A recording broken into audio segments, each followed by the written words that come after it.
Yeah, set back on me, on me, on me!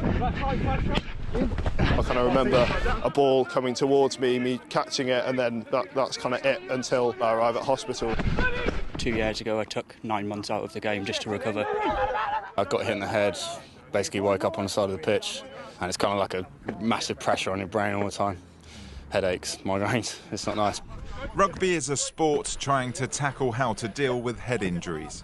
There we go, Luke, sensors are all around. Alton Rugby Club is trialling a new Scrum CAP that hopes to protect player welfare. So we've been out here every Thursday night in the freezing cold during the winter to collect this vital data. There's 4 of these chips inside the Scrum CAP, very small chips. They're wireless and rechargeable, and they pick up movement and rotation of the head. So that tells a medic or a parent or a coach whether a player has been hit with a strong force and whether he needs to come off the field and be looked at. The long-term impact of head injuries is an ongoing concern in sport. 200 former professional players, including former England international Steve Thompson, are taking legal action against those in charge of the game after being diagnosed with dementia. Experts who have studied the brains of recently retired players say they're most likely suffering from chronic traumatic encephalopathy, or CTE. This occurs when the brain suffers numerous small traumas, causing memory loss, mood swings and dementia. So as you can see, Luke's just been hit on the side of the head here with a relatively small force of 2G.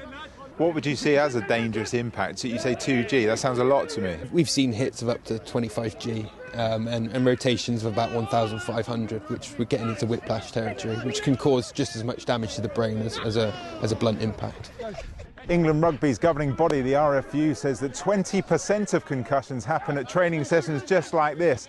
World Rugby have recently issued guidance limiting full contact training to just 15 minutes per week and say player welfare is at the centre of everything they do.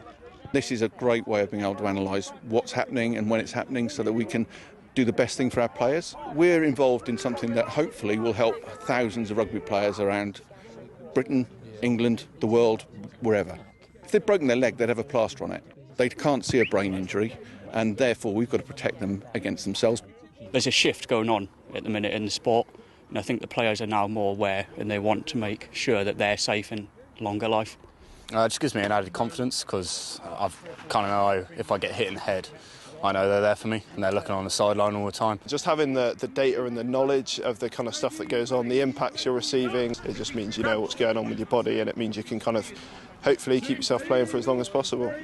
Training data will be gathered at Alton until the end of the season. The aim is to then gain World Rugby approval to test out the Scrum CAP in games.